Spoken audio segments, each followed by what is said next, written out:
হিন্দু ডাক দিয়ে বলছে, বেটা রোজার মাস রমজান চলছে, মুসলমানেরা যেহেতু রোজা আছে, রোজাদারের সামনে খাওয়া যাবে না। খেতে যদি তোমার মনে চায় তাহলে ভেতরে অন্দর মহলে নিয়ে যাও, একটা পর্দা টাঙিয়ে দাও, গোপনে দুই বাপ বেটা খেয়ে নেব। ছোট মানুষ তো গুরুত্ব দেয়নি, বসেও নিজের রোজা কি সবার সামনেই প্লেট নিয়ে খাওয়া আরম্ভ করেছে। হিন্দু বেটা ডাক দিয়ে বলছে, আমি নিষেধ করলাম তোমারে যে রোজাদার সবাই রোজা আছে, মুসলমানেরা তুমি এর সামনে খাবে না, তারপরও খাওয়া আরম্ভ করলে। যে কত রোজাদার দোকানদার এখন আমাদের দিকে তাকায়। এক চড় দিয়েছে সন্তানকে, বাবার চড় খেয়ে সন্তান কান্না আরম্ভ করেছে। ওই রাতে ওই এলাকার মসজিদের যিনি খতিব, তাকে আল্লাহ স্বপ্ন দেখিয়েছেন, আমার রোজাদার বান্দাদেরকে এই মুশরিক লোকটা যে সম্মান দিয়েছে, আর যদি সত্যি আজকে ঈমান থাকতো আমি আল্লাহ ওরে মাফ করে দিতাম। রোজাদারের কত সম্মান আপনি বলেন, একজন হিন্দুকে আল্লাহ মাফ করে দিত যদি তার ঈমান থাকতো, শুধুমাত্র রোজাদারদের সম্মান করার কারণে। কত মানুষ এখানে আমরা আছি রোজা রাখেও না, রোজার মাঝে রোজাদারের সামনে উড়ি খায়, এরকম মানুষ নেই? এমনকি দোকানে পর্দা টেনে দিয়ে ভেতরে খাবার খায়। আরে ভাই, রোজা দিয়েছে আল্লাহ কয়েকটা উদ্দেশ্য নিয়ে। রোজার মাসে যদি দিনের বেলা কেউ সুস্থ থাকার পরে খাবার খায়, সে যেন বিশ্বাস করে যে আমি পায়খানা খাচ্ছি। ঠিক ইন্নাল্লাযীনা ইয়াকুলুনা আমওয়ালাল ইয়াতামা যুলমান ইন্নামা ইয়াকুলুনা ফি বুতুনিহিম নারা ওয়া সায়াসলাউনা সাঈরা। সূরা নিসা 4 নম্বর পারার 17 নম্বর পৃষ্ঠা 14 নম্বর লাইনে 10 নম্বর আয়াতে আছে। তাফসিরে ফি জিলাল কোরআন পাবেন। রব্বুল আলামিন বলেন, নিশ্চয় যারা খাচ্ছে খাবে। এই উঠে চলে যায় মানে বসেন, আমারও ওয়াজে বসে চলে যাচ্ছে না। যদি এমনি পোশাক পায়খানার জন্য যান তাহলে যান। আরে ছোট মানুষ তো, বিড়ি খাওয়ার অভ্যাস তো নেই। যদি ওই রকম জিনিস হয় তাহলে যান, যে কাজ করে আবার চলে আসবেন। আমরা বললাম না একটা ক্লাস নেব মাত্র, আমাদের বিশ্ববিদ্যালয় ক্লাস নেয় 45 মিনিট। আমরা একটা ক্লাস করব যেন ক্লাস থেকে 10টা জিনিস বাড়ি নিয়ে যেতে পারি। পাবনাবাসী, আল্লাহ এখানে ইতিমদের মালের কথা জানিয়েছেন। বললাম যে কিছু লাগবে না, এরপরেও নিয়ে এসেছেন, কিছু লাগবে না, ওখানে বসুন। থাক থাক থাক, কিছু লাগবে না। এতো চা না শরবত দিয়েছে, আর এত কলি করা যায়, থাক কিছুই লাগবে না।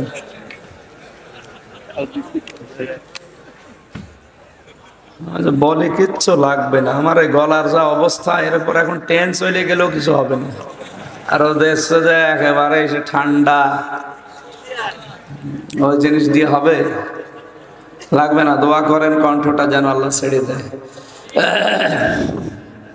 আর এখানে নড়াচড়া করে করে করে কি মাহফিল দিয়েছেন আপনি নিজেই যদি না শোনেন। বসেন, ওখানে বসেন।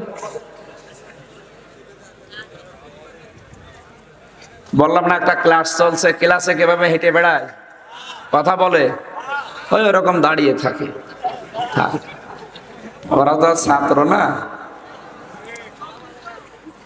কিছু পেতে হলে আপনাকে নিচে নামা লাগবে। বৃষ্টির পানি হওয়ার পরে কি উপরে ওঠে না নিচে যায়? এখানে আল্লাহর রহমত নাজিল হচ্ছে।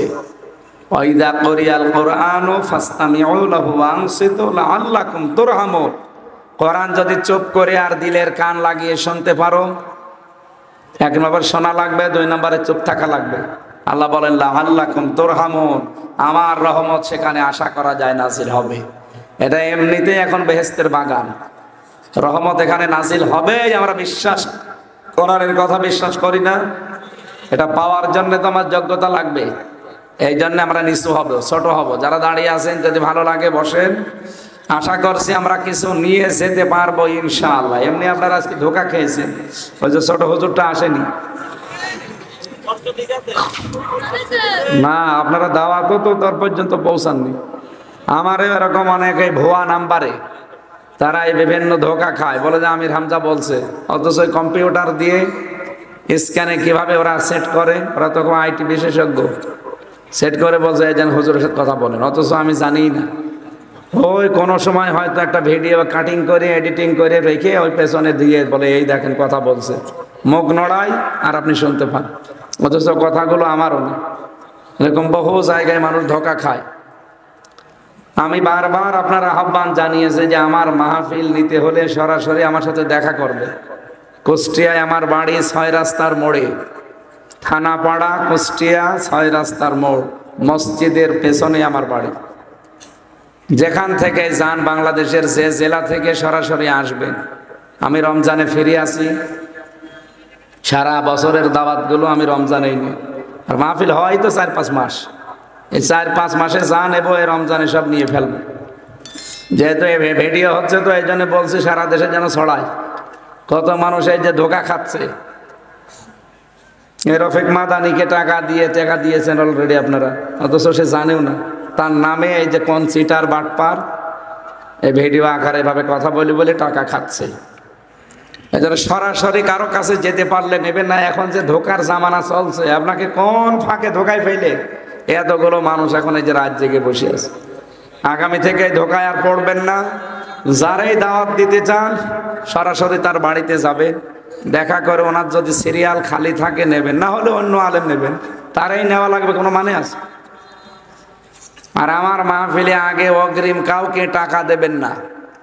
এই যারা ধোঁকাবাজ এরা কিন্তু এটা বেশি করে। এরা বলে যে হুজুর আসতেছে, টাকা পাঠান, নাই উনি আসবে না। এই জন্য আমি আগে জানিয়ে দিলাম, 4 আনা পয়সা যদি আমার নামে কেউ চায়, পরে যদি ধরতে পারেন বেঁধে রাখবেন গাছের সাথে, বেঁধে রেখে আচ্ছা করে পিটাবেন, পিটিয়ে বললাম আমার খবর দেবেন, 1 টাকাও কাউকে দেবেন না। আমি এটাকে ইবাদত হিসাবে নিয়েছি, দিন প্রচার করা আমার দায়িত্ব। হ্যাঁ, আসার পরে কি করবেন ওটা আপনার দায়িত্ব। তাই বলে আবার 300 টাকা দিয়ে ফেরত দিয়ে না, সেদিন দিয়েছে জেনাইদা 300 টাকা দিয়েছে। আরে শয়তান, আমার গাড়ি ভাড়া পৌঁছে না। ওই সময় যদিও আমি গাড়ি নিয়ে যাইনি, গিয়েছিলাম মোটরসাইকেলে, ভ্যানে, এভাবে কেটে 300 টাকা যাওয়া আসা, আবার হোটেলে আমি একবার খেয়েছি, সব মিলে 280 টাকা আমার খরচ, 20 টাকা বেঁচেছি। ওদের আমি আর মাহফিল দেব? এখন আবার মাহফিল চাচ্ছে, বলছে সামনে বছর হুজুর। আমি প্রধান বক্তা, যদি আমার 300 দেয় তাহলে দ্বিতীয় বক্তার মনে হয় 20 টাকা দিয়েছে। এই জন্য এরকম আবার করেন না, আলেমদের সম্মান। আর কারণ আলেমরা টাকা নিয়ে যেহেতু আর মদের ব্যবসা করবে না, করবে? আমার অধিকাংশ টাকাগুলোই দিনের জন্যই খরচ হয়, অসহায় মানুষকে আমি দিয়ে দিই। ক টাকা লাগে আমার? একটা মানুষ চলতে বলেন তো, এই 12 মাস চলতে খুব বেশি হলেও 1-1.5 লাখ 2 লাখ টাকা হলেই হয়ে যায়, মানে স্বাভাবিকভাবে। তো বাকি টাকা সারা দেশ থেকে, এমনকি আমি একটা চাকরি করি, আকিজ গ্রুপে আমার বেতন এক একটা জমার নাম আছে 1 লাখ টাকা। তো 4 সপ্তাহ যায়, আমি মাসে 4টা জমা পড়ালে আকিজের মালিক নিজে দেয়। আরো আমার যত খরচ লাগে সব ওই বহন করবে। আমার একটা ব্যবসা আছে হালকা, সব মিলে আমার বাবার জমি জায়গা আছে, আমার নিজের বাড়ি আছে, সব মিলে আমি চলতে পারি। আপনারা যা দেন, যদি 2 লক্ষ টাকাও দেন, এর ভেতরে 1,80,000 টাকায় আমার ব্যয় হয়ে যাবে, হয়তো বাকিটা আমার কাছে কিছু থাকবে। এই জন্য ওনারে ধোকায় ফেলেছে, ওনার নাম্বারটা নিয়ে যারা ধোকায় পড়েছেন, আর কারোর জন্য যেন ধোকা দিয়ে মানুষকে কষ্ট দেবেন না। বিশেষ করে যারা পরিচিত বক্তা, এদের মানুষ ধোকা দিচ্ছে। আর এই যে যারা টাকা এভাবে এই যে ভিডিও আকারে কল দিয়ে খান, আপনি মানুষ, কত মানুষের বদদোয়া আপনার উপরে জানেন? এই যে এত হাজার হাজার মানুষ শুনলাম আরো বেশি ছিল, ওরা ভরা ছিল না? ওরা ভরে গিয়েছিল মানুষগুলো, সব দেখলাম রাস্তায় চলে যাচ্ছে। এই ধোকা খেয়ে যারা এই যে গালি দিতে দিতে যাচ্ছে, এই টাকাটা তো রফিক মাদানি নেয়নি, নিয়েছে যে শয়তান। পরে যদি একটা মজলুমের বদদুয়া কবুল হয়, ওর রক্তের ভেতরে 5 প্রকার ক্যান্সারের 1 প্রকার হলে ও 14 বংশ তখন বিক্রি করা লাগবে, একটা ঔষধের পয়সা হবে না। যেন মানুষকে ধোকা দিয়ে বড় হওয়া যায় না। হ্যাঁ, চর্মচোখে মনে হবে যে 50,000 টাকা এক রাস্তা দিয়ে চলে এসেছে, দেখবেন আপনি অন্য রাস্তায় আরো 1.5 লাখ টাকা চলে গেছে। যা যেন হারাম ইনকাম, অবৈধ ইনকাম, ফাঁকি দেওয়া ইনকাম যাদের আছে আপনারা বন্ধ করবেন। আর রমজান এটাও শিক্ষা দিতে আসতেছে, রমজানের যত শিক্ষা আছে তার ভেতরে এটাও একটা। আল্লাহ রাব্বুল আলামিন যেহেতু রমজানের রোজাদারদেরকে মেহমানদারি করাবেন, অনাসুকুল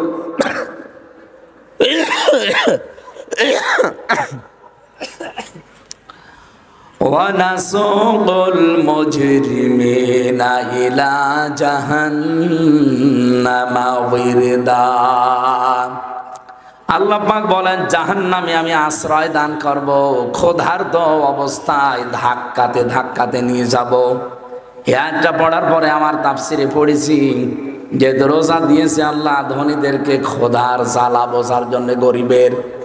এই জন্য যারা রোজা রাখে না এই মানুষগুলোকে আল্লাহ জাহান্নামে যখন দেবে, এদেরকে শুধুমাত্র দেবে না, ক্ষুধার্ত অবস্থায় ধাক্কাতে ধাক্কাতে নিয়ে যাবে। জান্নাতের দরজা কিন্তু সব সময় উন্মুক্ত থাকে। রমজান মাসে রমজান শুরু হলে জান্নাতটা আল্লাহ সাজায়, সাজিয়ে পড়া জান্নাতের দরজাগুলো এমনিতেই উন্মুক্ত থাকে, আরও সাজিয়ে বিউটিফাই করা হয়। কিন্তু জাহান্নামের ক্ষেত্রে জাহান্নামের দরজা সব এমনিতেই বন্ধ থাকে, এটা আরো ভাবে ভালো করে বন্ধ করা হয়। আমি এটা জেলখানায় যাবার পরে আয়াতটা বুঝেছিলাম। ওয়াসিকাল্লাযীনা কাফারু ইলা জাহান্নামা যুমারা হাত্তা ইযা জাউহা ফুতিহাত আবওয়াবুহা অকাল। এই আয়াতের বাংলা শোনেন, একটু বুঝবেন। আল্লাহ বলেন যারা কাফের, কিয়ামতে তাদেরকে ফেরেশতারা ধাক্কা দিতে দিতে জাহান্নামে নিয়ে যাবে। জাহান্নামে যাবার পরে ফেরেশতা দারোয়ান যিনি আছে মালিক, উনি জাহান্নামের দরজা খুলে দেবে। তার মানে আয়াত থেকে বোঝা যায় জাহান্নামের দরজা খোলা না, বন্ধ। এটা 24 ঘন্টায় বন্ধ থাকে। যখন কেউ যায় তখন খুলে দেয়, এরপরে ওখানে প্রবেশ করলে আবার আটক করে দেয়। আপনি তামাম দুনিয়ার জেলখানার নিয়ম কিন্তু এইটাই। যখন জেলে মানুষ নিয়ে যাবেন, গেটে যাবার পরে তালা খুলে দেবে, ভেতরে ঢুকে আবার তালা লাগিয়ে দেবে। আমি সে 5 পাস করার পর 1992 সালে যেহেতু আমার জন্ম, 5 পাস করতে খুব বেশি হলেও 10-11 বছর বয়স ছিল আমার ওই সময়, নাকি? এই 10-11 বছর বয়স থেকে আমি কোরআনের পেছনে লেগে আছি। তো এই আয়াতটা আমার এতদিনও বুঝে আসে নাই। এই জেলে যাওয়ার পরে জেলখানার যে গেট আছে, গেট আর আয়াত সাথে মিলালাম যে জাহান্নামের কথা আল্লাহ যেখানে বলেছেন সেখানে জাহান্নামের দরজাগুলো বন্ধ থাকে। আল্লাহ পাক আমরা আজকে যেখান থেকে বের হয়ে আসছি এই দরজাও তো সব সময় দেখি বন্ধ। 24 ঘন্টা একজন ওখানে বসে থাকে, শুধু 8 ঘন্টা পরে পরে ডিউটি পাল্টায়। জাহান্নামের দরজা আর কাফেরদের জন্য আল্লাহ জাহান্নামকে একটা উল্লেখ দিয়েছেন, ওয়াজআলনা জাহান্নামা লিল কাফিরিনা হাসীরা। কাফেরদের জন্য জাহান্নাম এটা হচ্ছে কারাগার। কি বলেন বলেন? কারাগারের দরজা সব সময় বন্ধ, জাহান্নামের দরজাও সব সময় বলেন বলেন। কেউ গেলে তখন দরজা খুলে দেয়, প্রবেশ করার পরে আবার লাগিয়ে দেয়। জাহান্নামের সিস্টেম এইটাই। কিন্তু জান্নাতের দরজা আল্লাহ বলেন খোলা থাকবে সব সময়। জান্নাতের কোনো দরজা কোনো দিনের জন্য বন্ধ থাকে না। এজনের পরে 2 আয়াত পরে আল্লাহ এই ঘোষণাটাই দিয়েছেন, ওয়াসিকাল্লাযীনা তাকাউ রাব্বাহুম ইলাল জান্নাতি যুমারা হাত্তা ইযা জাউহা ওয়া ফুতিহাত আবওয়াবুহা ওয়া ক্বাল। আমি কিন্তু আগের আয়াত পড়ার সময় ওয়া ফুতিহাত বলি নাই, কারণ ওখানে ওয়া নেই। জাহান্নামের কথা বলতে গিয়ে আল্লাহ ওয়াটা লাগাননি, কিন্তু জান্নাতের কথা বলতে গিয়ে আল্লাহ ওয়া মাঝখানে দিয়েছেন।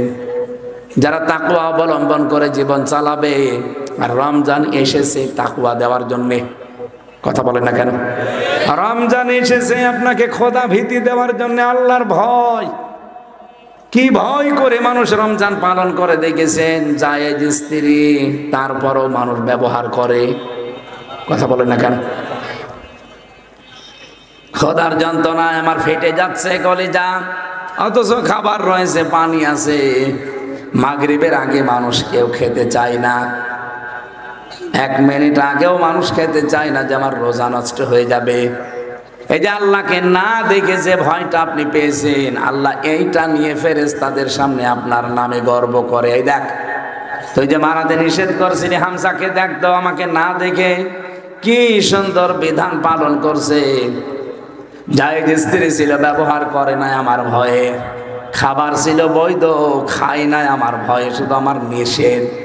এই কারণে আমার হামসা যদি এত ভয় করতে পারে, আমি আল্লাহ তাকে আমার এই মুহূর্তে সিদ্ধান্ত নিলাম, ওর পেছনের যত অপরাধ ছিল আমি আল্লাহ মাফ করে পোড়াটা নেকি দিয়ে পাল্টিয়ে দিলাম। এই জন্য রোজা যারা রাখবে, যেদিন ঈদের দিন বাড়ি যাবে, মনে হবে ওর মা কেবল তাকে জন্ম দিয়েছে, প্রসব করেছে। বলেন সুবহানাল্লাহ। একটা গোনাও বাকি থাকবে না, কিন্তু রোজা হওয়া লাগবে রোজার মতো। খলিফাতুল মুসলিমিন হযরত ওমর ঈদের দিন, এই যে ঈদুল ফিতরে, তিনি দরজা বন্ধ করে সকালবেলা অঝর নয়নে কাঁদতেছিলেন। হযরত আবু যর বলেন, আমি তার বাড়িতে গিয়ে ডাক দিলাম, খলিফাতুল মুসলিমিন। দেখি না দরজা বন্ধ, কান্নার আওয়াজ আসে। দরজা খুলে দিয়ে দেখি ওনার দাড়ি বেয়ে বেয়ে পানি পড়ছে। ডাক দিয়ে বললাম, খলিফাতুল মুসলিমিন, আজকে ঈদের দিন, ঈদ মানে আনন্দ, ঈদ মানে খুশি। আপনি বাইরে বের হয়ে দেখেন সবাই কত আনন্দে আছে, আপনি কেন কাঁদেন ঈদের দিন? হযরত ওমর বলে, আবু হুরায়রা, ঈদের দিন খুশির দিন তাদের জন্য যাদের একটা মাস রোজা কবুল হয়ে গেছে। আমি ওমর এখনো পর্যন্ত কোনো সুসংবাদ পাইনি যে আমার রোজা কবুল হয়েছে। যদি হয় আমিও আনন্দ করব, কিন্তু আমি এখনো জানতে পারি না যে আমার রোজা কবুল হয়েছে। তাই জন্য রমজান আপনার গুনাহ মাফের জন্যে, রমজান আপনার জীবনের অভাব দূর করার জন্যে আমার আল্লাহ উপহার দিচ্ছে। রমজান পেয়েও যারা রোজা রাখে না, তাদের জীবনের অভাব আল্লাহ দূর করবে না। বলেন তো, অভাব দূর করার মালিক কে? নাকি আপনার চাকরি, আপনার এই ফসল আদি, জমি জায়গা, ব্যবসা বাণিজ্য? না, পারবে না। অভাব দূর করতে পারে যিনি রাজ্জাক নাম নিয়েছেন। রাজ্জাক কার নাম? আরো জোরে বলেন, ইন্নাল্লাহা হুয়ার রাজ্জাকু যুল কুওয়াতিল মাতিন। অবশ্যই আমি আল্লাহ রাজ্জাক এবং যুল কুওয়াতিল মাতিন। এই নামটা পৃথিবীতে আর কারো নেই। রাজ্জাক এবং মাতিন এই নাম কার? বলেন বলেন। আল্লাহ বলেন, রিজকের দায়িত্ব আমি নিয়েছি, তোর এইটা নিয়ে চিন্তা করার দরকার নেই।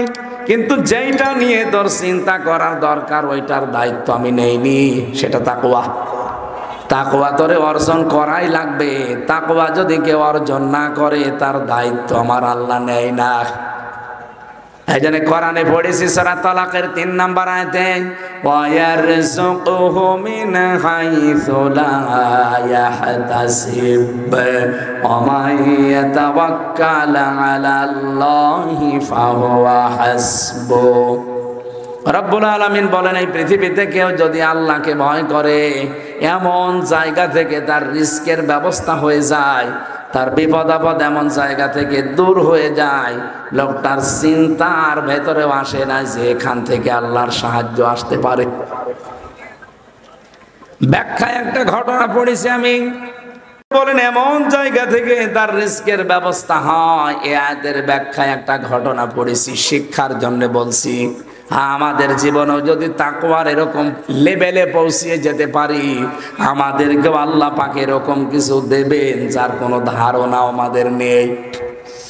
আমরা নাম শুনেছি আবু মুসা জঙ্গি রহমতুল্লাহ আলাই, যিনি আব্দুল কাদের জেলানী রহমতুল্লাহ আলাইহির বাবা ছিলেন।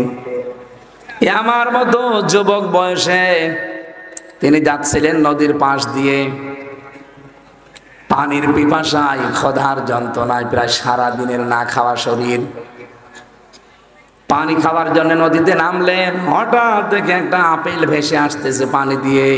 ক্ষুধার যন্ত্রণা সহ্য করতে না পেরে তিনি খেয়ে ফেললেন। চিন্তা করলেন আমি কার আপেল খেলাম? উনি ওনার মায়ের কাছ থেকে শুনেছিলেন যে কারো জিনিস না বলে খাওয়া, না বলে নেওয়া, এর নাম চুরি। এর নাম বলেন না কেন? কারো জিনিস না বলে খাওয়া, না বলে নেওয়া, এর নাম আরেকবার বলেন। আর আগস্টের 5 তারিখের পর থেকে যেটা আরম্ভ হয়েছে, এই যে আপনি চাঁদাবাজি করেন, এটা তো চুরি না। বলেন তো এই লোকটা আল্লাহর ভয় যে আমি না বলে খেয়ে ফেললাম, যদিও নদীতে ভেসে আসা জিনিস খাওয়া যায় যাচ্ছে, কারণ এর কোনো মালিক নেই নির্দিষ্ট। কি না মানে নদীতে পড়ে থাকা কোনো জিনিস পানি দিয়ে ভেসে আসতেছে, আপনি খেতে পারবেন, কারণ ওটা নির্ধারিত মালিক জানা নেই।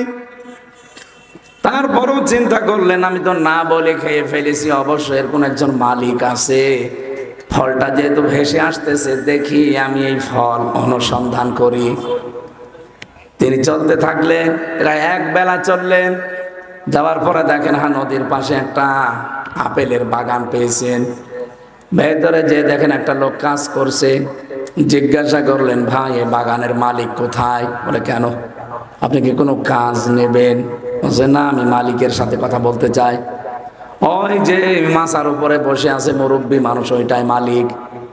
ওখানে গেলেন, ডাক দিয়ে বললেন মুরব্বী এ বাগানের মালিক আপনি?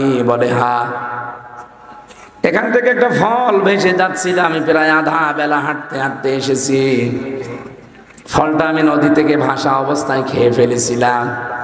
মনের ভেতরে আমার চিন্তা যে না বলে খাওয়া, না বলে নেওয়া, এর নাম যেহেতু চুরি, আমার তো গোনা হয়ে গেল। আপনার অনুমতি না নিয়ে আপনার বাগানের পড়ে যাওয়া ফল আমি খেয়ে ফেলেছি, দয়া করে আমারে মাফ করে দিন। এই দাবি আপনি আর রাখবেন না। মুরব্বী লোকটা বিচক্ষণ ছিলেন, তিনি আলেম ছিলেন। ডাক দিয়ে বললেন বাবা আমি তোমারে মাফ করতে পারি, কিন্তু বাগানের আসল মালিক আমার মেয়ে। লোকটা চিন্তা করলেন এরকম তাকওয়াবান, এরকম আল্লাহর ভয়ওয়ালা সন্তান আমার একটা দরকার। বাড়ির ভেতর থেকে ঘুরে আসলেন, বানিয়ে বানিয়ে বললেন আমার মেয়ে বলেছে মাফ করে দেবে, কিন্তু আমার বাড়িতে 12 বছর কাজ করা লাগবে।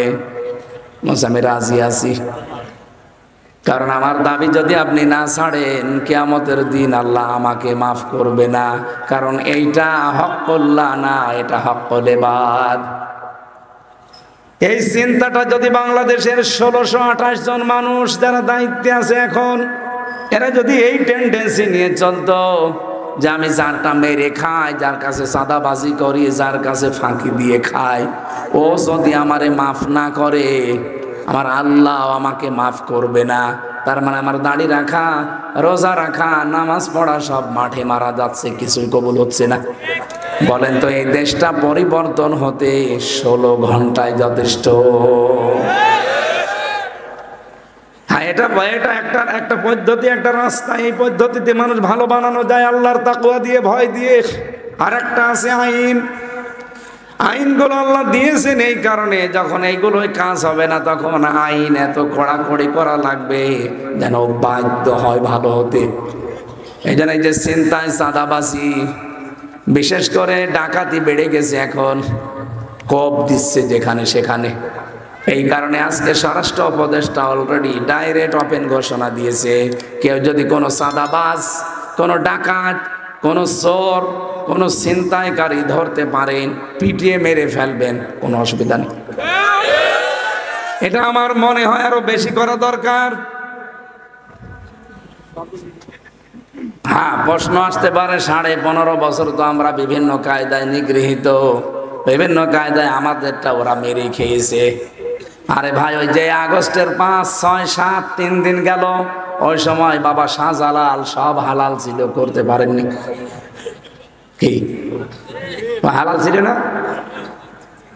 কত মানুষকে দেখলাম বাংলাদেশে পিটিয়ে মারার পরে টাঙিয়ে রেখেছে 6 রাস্তার মোড়ে। ঝিনাইদহ 4 রাস্তার মোড়ে টাঙিয়ে রেখেছিল একজনকে ভেতরে বাঁশ দিয়ে। লোকটা এত অপরাধ করেছিল এলাকার মানুষের কাছে, শুধু সময় পাল্টাতে দেরি, জাগায় পিটিয়ে 5 তারিখে মেরে বিকালে টাঙিয়ে দিয়েছে। তা আবার বললাম ভেতরে বাঁশ দিয়েছে পেছনে। টাঙানো হয়েছিল প্রায় সারাদিন সারা রাত। পরের দিন প্রশাসন যে খুলে ওর মাটিও হয়নি, জানাজা করবে কে, ওইভাবেই দিয়ে দিয়েছে। যা, আপনি এখন চাঁদাবাজি করেন, এখন বলছেন ওরা 15 বছর খেয়েছে, সেই টাকা আমি এখন নিচ্ছি, এটা আমার জন্য বৈধ। বৈধ ছিল ওই 5, 6, 7 তারিখ, এরপর আর বৈধ নেই। ওই সময় যদি খেয়ে ফেলতেন তখন আর বিচার আচারও করা লাগতো না, কারণ ওই সময় বিশ্বের মিডিয়াগুলো সেরকম ঝামেলা করে নাই। আর এখন চুন থেকে পান খসলে বিশ্বের মিডিয়া হাঁ করে আছে। আর দাদা বাবুরা তো সব সেট করেই রেখেছে, এই জন্য কিছু করা যাবে না। সেনাপ্রধানের বক্তব্য শুনছেন না গত 2 দিন ধরে? ওনার এক একটা কথায় কি ইঙ্গিত আছে আপনি টের পাচ্ছেন? এখনো যদি নিজেদের ভেতরে কাদা ছড়াছড়ি বন্ধ না করেন, এই ছোটখাটো বিষয় নিয়ে যদি এখনো চাঁদাবাজি, মানুষকে হয়রানি, ডাকাতি, চুরি এগুলো করছে কারা আমরা জানি, যদি এগুলো বন্ধ না করতে পারেন সামনে কিন্তু দুর্দিন আসতেছে। কয়েকদিন আগে এমনি গিয়েছিল দাদা ট্রাম্পের কাছে, এ বাংলাদেশ নিয়ে বিভিন্ন মিথ্যা চিন্তা বানিয়ে বলে হাসিনাকে যেন আবার বসানো যায়। কিন্তু দেখবেন ওই যেই দিন গেছে দাদা গেছে ট্রাম্পের কাছে, ওই দিনই ডক্টর মোহাম্মদ ইউনূস মানে বিশ্বের আন্তর্জাতিক মিডিয়াগুলো নিয়ে আয়না ঘরে গেছে যে এই দেখেন ট্রাম্প বলছে, কি বলতে এসেছেন আপনি? যে হাসিনাকে আবার ওখানে আমি বসিয়ে দেই, আমারে পাগলা কুকুরে কামড় দিয়েছে। হাসিনা নিয়ে, বাংলাদেশ নিয়ে কোনো কথা আমার সাথে বলবেন, ওটা আপনার ব্যাপার, যান। কারণ কে দেখালো বিশ্বের মিডিয়া, দেখেছেন? আমি যদি এখন উল্টা পাল্টা করি তামাম দুনিয়া আমার পেছনে লেগে যাবে। তাম জাতে মাতাল হলো, তাহলে ঠিক আছে। আগস্টের 5 তারিখের পর থেকে আজকের এই ফেব্রুয়ারি 26 তারিখ, এই 6 মাস কয়েকদিন হয়ে গেল, ওরা কিন্তু প্রায় কমপক্ষে 27টা ইস্যু তৈরি করেছিল বাংলাদেশকে অস্থিতিশীল করার জন্য। আল্লাহর দয়া যে একটাও হালে পানি নেয়নি, সামনে আর নেবেও না যদি আমরা একটু সতর্ক হই। এই জন্য চাঁদাবাজি, মানুষের জিনিস চুরি করা, ডাকাতি করা, কোপ দেওয়া, ছিনতাই করা, এটা একটু থামেন ভাই, একটু বন্ধ করেন।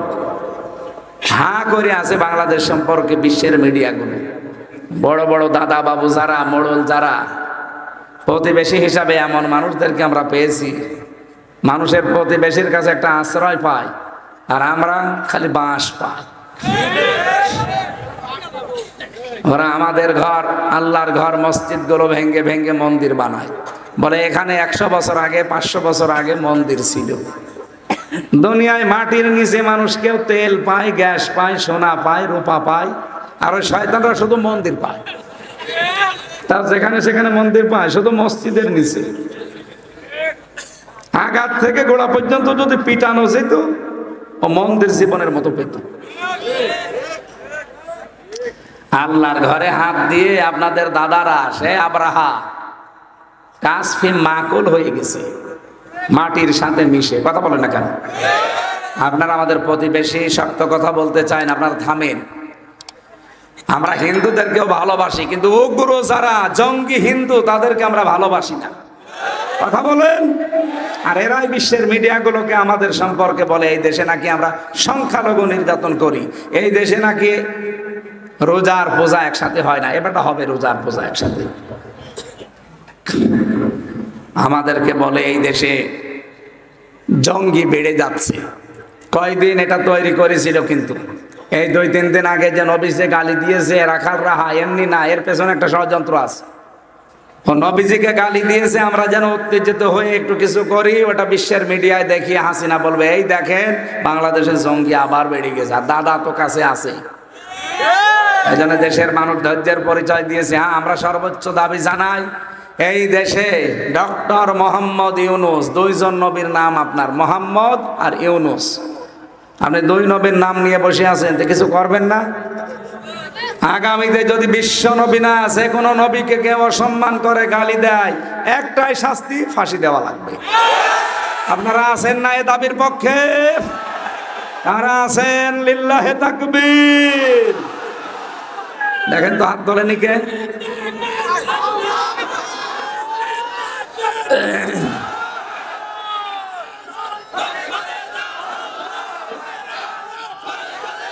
আলহামদুলিল্লাহ।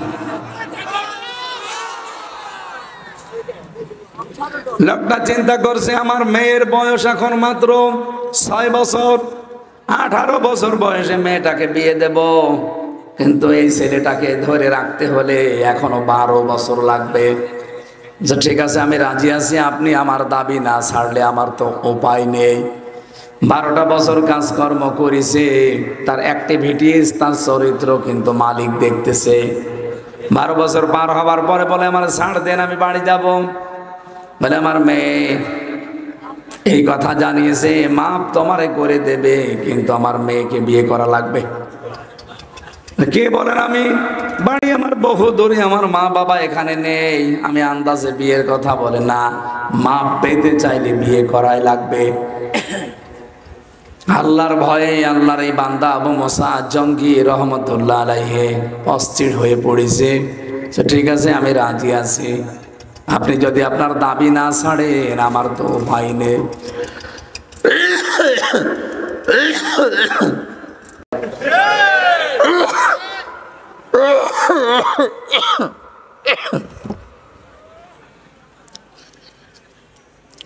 কুষ্টিয়াতে সেদিন এক লোক ভাড়া থাকে, গোশত বিক্রি করে খায়, তার নিজের বউ ছেলে মেয়ে আছে, ব্যবসার খাতিরে এখানে থাকে। যে বাড়িতে ভাড়া আছে ওই বাড়ির মালিকের বউর সাথে কিভাবে যেন গোশত দেওয়া নেওয়া করে লাইন করিস করে ওই বাড়ির মালিকের কাছ থেকে যা পেয়েছে সব নিয়ে ওই গোশতওয়ালার সাথে বউটা চলে গেছে আল্লাহর রাস্তায়।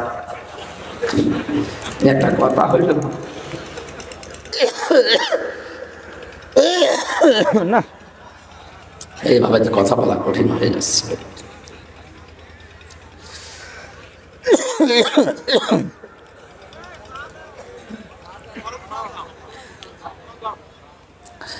সুবহানাল্লাহ আলহামদুলিল্লাহ লা ইলাহা ইল্লাল্লাহ লা ইলাহা ইল্লাল্লাহ মুহাম্মাদুর রাসূলুল্লাহ। ও পাবনাবাসী, আল্লাহর বান্দা শেষ পর্যন্ত দাঁড়িয়েছে। স্বামী আমার বাবা বলেছিল আমি অন্ধ, আসলে আমি এই চোখ দিয়েই প্রাপ্ত বয়স্ক হওয়ার পর থেকে কোনো পরপুরুষকে আমি দেখি নাই। মেয়েরা প্রাপ্ত বয়স্ক হয় তখন যখন তাদের শরীর খারাপ হয়, তার মানে হায়েজ আসে। এই জন্য মেয়েরা যদি হায়েজ আসার আগ পর্যন্ত নামাজ রোজা না করে গুনাহ হবে না, কিন্তু যেদিন হায়েজ শুরু হবে ওই দিন থেকেই তারপরে তারে নামাজ আর রোজা মাস্ট বি ফরজ রাখাই লাগবে। আমি আশা করে বোঝাতে পেরেছি। সম্মানিতা মা বোনেরা, আপনাদের রোজা এবং নামাজ ফরজ হওয়ার নির্ধারিত একটা সময় বললাম, এটা যদি 8 বছরে হয় 8 বছর থেকে, 10 বছরে হয় 10 বছর থেকে, যদি 15 বছরে হয় 15 বছর থেকে।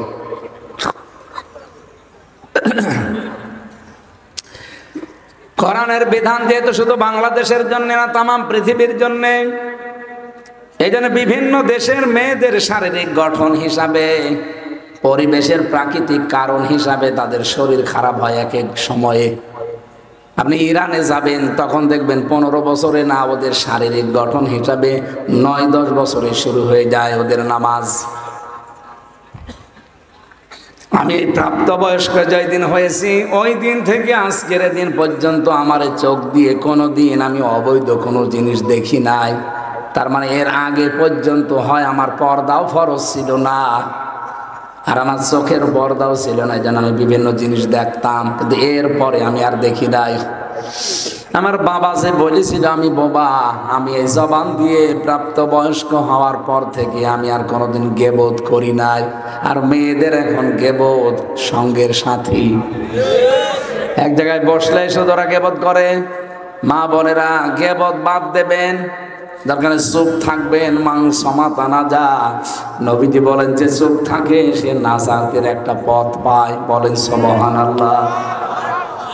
আর আপনি আন্দাজে যে বক বক করতেই থাকে, 100টা কথা বলে যে 2-5টা মিথ্যা হয়ে যায়, এমন মানুষ নেই? চার দোকানে বেশিরভাগ যারা দেখবেন গল্প করে, 100টা কথা বললে আমার মনে হয় 98টা মিথ্যা কথা। কি গেজানো গেজায় দেখেছি, ওর মতো মানুষের দুনিয়ায় আর নেই।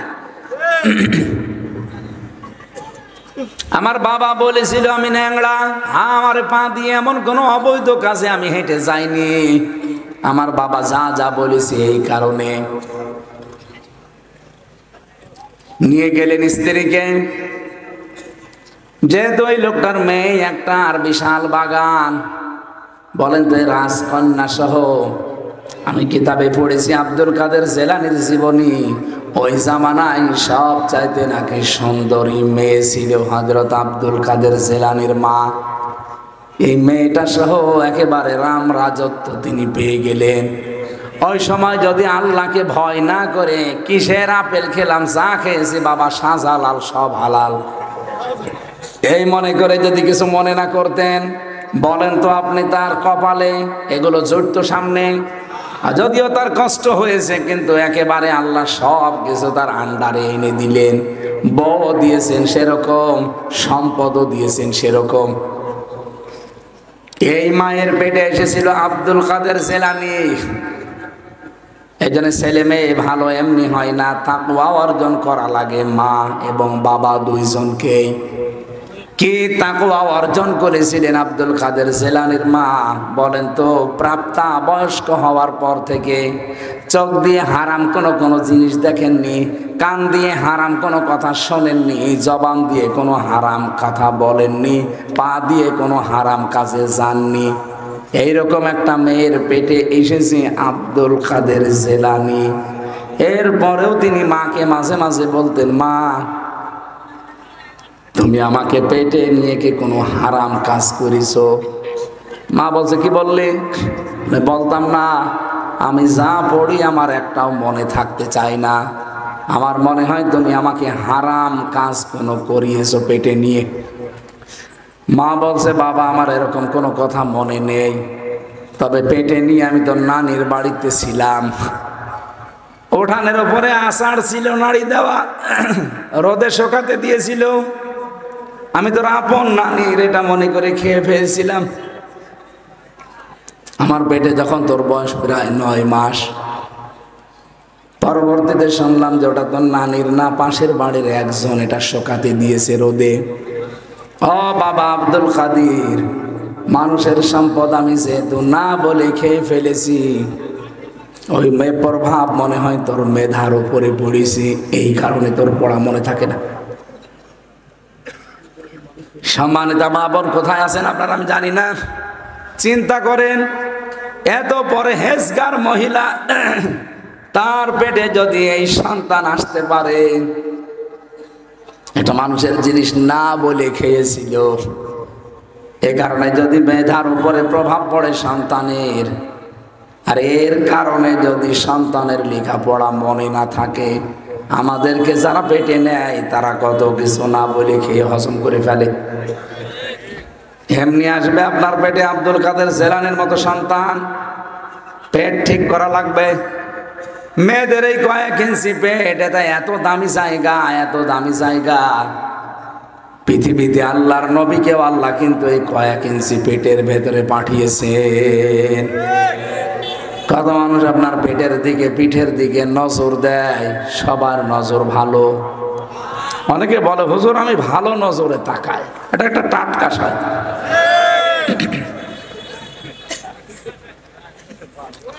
তোমার নজর কত ভালো। বিশ্ব নবী বাড়িতে এসে দেখলেন নিজের স্ত্রী হযরতে আয়েশা এবং তার বাবা আবু বকর সিদ্দিক দুইজন এক জায়গায় বসে গল্প করছে। নবীজি দূর থেকে অনেকক্ষণ পর্যন্ত দেখলেন দৃশ্য।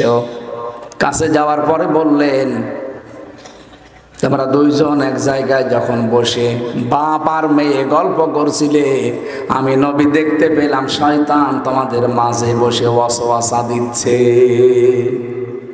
আপনি চিন্তায় আনতে পারেন, বাপ আর মেয়ে এমনিতেই তো এরকম কথা চিন্তাও করা যায় না, তারপরও তারা জান্নাতি মানুষ। হযরতে আবু বকর তো জান্নাতের সার্টিফিকেট জিন্দা অবস্থায় পেয়েছেন, আর তার মেয়ে হযরতে আয়েশা, তার নামে কোরআনে আল্লাহ 13টা আয়াত নাযিল করেছে তার চরিত্রের ব্যাপারে। সুবহানাল্লাহ বলতে পারে। এই মানুষের মাঝে যদি শয়তান বসে বসে ধোঁকা দিতে থাকে, ওয়াসওয়াসা দিতে থাকে, কারণ নবীজি শয়তান দেখতে পেতেন। আমরা ভাবির সাথে গল্প করি, শয়তান কিছুই করে না। দোলা ভাইয়ের সাথে আপনি গল্প করছেন, শয়তান বসে আছে, জীবনেও না। নবীজি বলেন একজন ভাবি দেবরের কাছে মরণের সমতুল্য, একজন শালী দোলা ভাইয়ের কাছে মৃত্যু সমতুল্য। মরণকে যেভাবে ভয় পাও, শালী দেখলে ভাবি দেখলে ওইভাবে ভয় পাবা।